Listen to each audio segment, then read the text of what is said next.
Breaking news! The groundwork is being laid, not with negotiations or press conferences, but with whispers, smear articles, and carefully crafted narratives. Something is happening within this organization, and it's much deeper than wins and losses. The real issue is no longer just about football, it's about trust, loyalty, and who truly holds the power in Baltimore. But before we dive into this big story, be sure to like this post if you're a true Ravens fan. It's always amazing to see fans of all ages supporting this team. And if you want, comment, "Go Ravens!" Because this is a conversation every fan needs to be a part of. Now let's get to the truth they don't want you to see. Right now, the Baltimore Ravens are staring down the barrel of one of the most critical and controversial moments in their franchise history. While the team's playoff hopes remain shaky, what's boiling beneath the surface is far more important than just wins and losses. For years, we've been told that Lamar Jackson is the face of this team, the franchise quarterback, the MVP, the man you build around. But suddenly, conveniently, a new narrative is being pushed, one that's suspiciously timed with a potential offseason decision that could rock this team to its core. Enter the latest hit piece from Baltimore Sun columnist Mike Preston. If you've been around long enough, you already know his playbook. This isn't the first time he's launched grenades at franchise legends. He did it with Ray Lewis back in 2005. He did it with Lamar before, during the first round of his contract negotiations. And now, he's back again. But why now? Why, when fans are calling louder than ever for John Harbaugh to be fired, is the media suddenly shifting focus toward Lamar Jackson? It's not a coincidence. It's a calculated move. This latest article attacks everything about Lamar Jackson, not just his play, but his character, his work ethic, and even his diet. It claims he stays up late playing video games, that he falls asleep in meetings, and suggests he's not taking care of his body. These aren't critiques rooted in strategy or football IQ, they're personal jabs, designed to sow doubt among the fan base, and most importantly, to shift the blame away from the coaching staff and onto the player who has carried this franchise for 5 straight years. And that's exactly what makes this so dangerous. Because once again, as we saw during his last contract negotiation, the smear campaign has returned. We've gone from glowing reports of how beloved Lamar is in the locker room, how he knows everyone's name, how he lifts up his teammates, to anonymous concerns being leaked to the media. Just like last time, this wave of criticism comes at a time when big financial decisions need to be made. Lamar Jackson's $75 million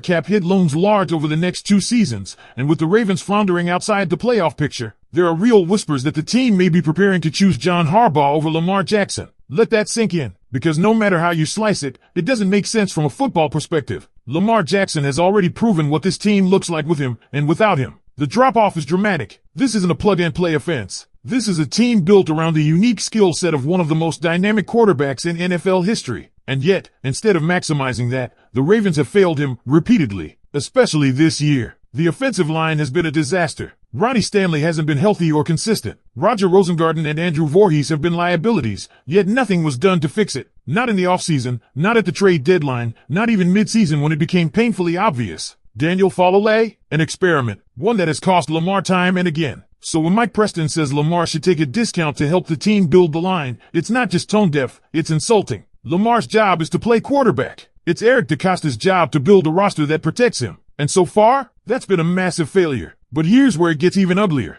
Mike Preston goes as far as to say the Ravens should consider trading Lamar Jackson, that they could get 2 or 3 first-round picks. That maybe he wants to play in Miami or Las Vegas. He even suggests drafting a new quarterback. But what he conveniently leaves out is the fact that Lamar Jackson has a no-trade clause. The power is in Lamar's hands. No deal can go through without his approval. And the idea that Baltimore could just move on without serious consequences is pure fantasy. Yet this narrative is gaining steam. National media figures are picking it up. Adam Schefter, Colin Cowherd, Nick Wright, even players like Garrett Wilson are taking notice and calling it garbage. Still, the damage is being done. And that's the point. The goal here isn't just to suggest alternatives. The goal is to make fans comfortable with the idea of Lamar leaving. So if it happens, if the unthinkable goes down and the Ravens side with Harbaugh, the blowback won't be so severe. Because let's be honest, Harbaugh's seat is on fire right now. Fans are fed up. This team has consistently blown double-digit leads in the second half. The offense has underperformed, despite adding names like DeAndre Hopkins and drafting Zay Flowers. The defense is inconsistent. The locker room energy is off. And most glaringly, Harbaugh's leadership feels outdated. His loyalty to underperforming assistants, his inability to adjust in-game,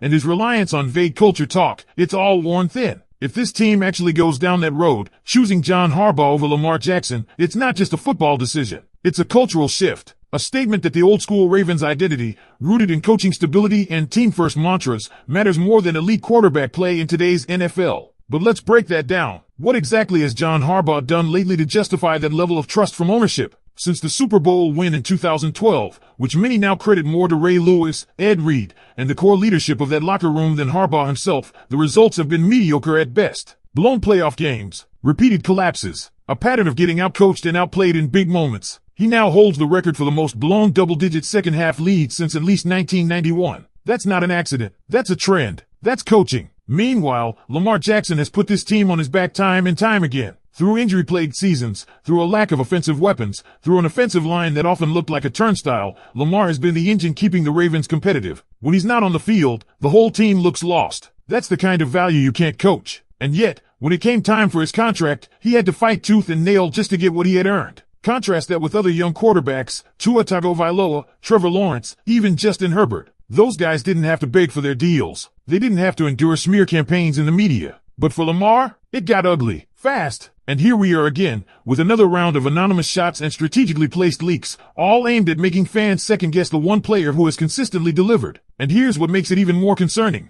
This is happening while the Ravens still technically have a shot at the playoffs. Usually, this kind of media storm is reserved for the offseason when there's nothing else to talk about. But it's unfolding right now, in the middle of a still-alive campaign. That speaks volumes. It tells you there's something deeper brewing in the front office. A lack of alignment, a disconnect between what the fans see and what ownership is being told. And speaking of ownership, where's Steve Bisciotti in all of this? Because ultimately, it's his decision. He's a businessman first. He understands brand, perception, and dollars. And when the seats in M&T Bank Stadium start to empty, when fan sentiment turns from frustration to apathy, that's when changes happen. Fans aren't just asking for chaos. They're asking for accountability. One Super Bowl in nearly 2 decades isn't enough, especially when the team consistently falls short in the same exact ways. You can't keep pointing the finger at coordinators, or blaming execution, or claiming we just didn't play our best ball. Eventually, the buck stops with the head coach. And yet, there's this sense that Harbaugh is untouchable. Why? Is it because he's been here since 2008? Because he once led a dominant defense to a title? That's ancient history in today's NFL. The game has changed. And Harbaugh? He hasn't. Meanwhile, Lamar has evolved. He's matured. He's taken on more responsibility. He's played through pain. He's kept his team relevant. And now, with national media starting to float the idea that the Ravens should trade him, you really have to ask yourself, what kind of franchise does this? Because if they did release him, as wild as that sounds, Lamar would be free to sign anywhere. Anywhere. Imagine him in Miami with Mike McDaniel and all that speed. Imagine him in Pittsburgh if Tomlin stays and Rodgers retires. You think the Steelers wouldn't take Lamar Jackson in a heartbeat? And what would the Ravens be left with? Draft picks? A rookie QB? A rebuild? That's not a plan. That's desperation. Now, to be clear, a trade is far more likely than a release, but even that's complicated. Lamar holds all the leverage. His no-trade clause means he can shut down any deal he doesn't approve. And you better believe he'd use that power. He's earned it. So unless Baltimore is willing to play hardball and further damage their credibility with players around the league,